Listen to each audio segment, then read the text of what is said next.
'Twas the night before Christmas. A visit from St. Nicholas. By Clement C. Moore. 'Twas the night before Christmas, when all through the house not a creature was stirring, not even a mouse.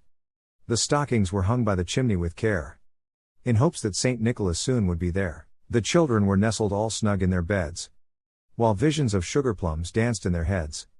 And Mama in her kerchief, and I in my cap, had just settled our brains for a long winter's nap. When out on the lawn there arose such a clatter, I sprang from the bed to see what was the matter. Away to the window I flew like a flash, tore open the shutters and threw up the sash. The moon on the breast of the new fallen snow gave the luster of midday to objects below, when, what to my wondering eyes should appear, but a miniature sleigh, and 8 tiny reindeer, with a little old driver, so lively and quick, I knew in a moment it must be Saint Nick.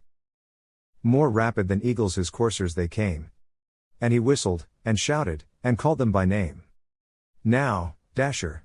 Now, Dancer! Now, Prancer and Vixen!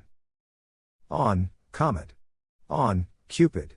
On, Donder and Blitzen! To the top of the porch! To the top of the wall! Now dash away! Dash away! Dash away all! As dry leaves that before the wild hurricane fly, when they meet with an obstacle, mount to the sky.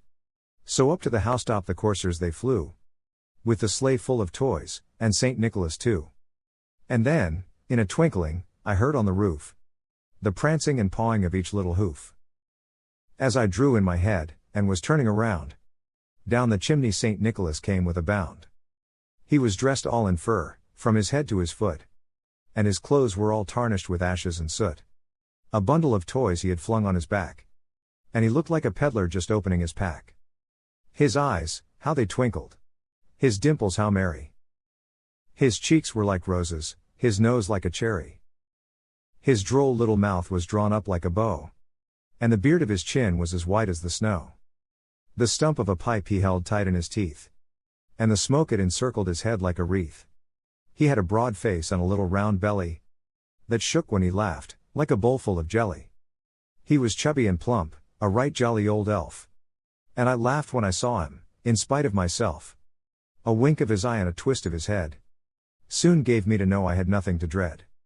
He spoke not a word, but went straight to his work, and filled all the stockings, then turned with a jerk, and laying his finger aside of his nose, and giving a nod, up the chimney he rose. He sprang to his sleigh, to his team gave a whistle, and away they all flew like the down of a thistle. But I heard him exclaim, ere he drove out of sight, Happy Christmas to all, and to all a good night.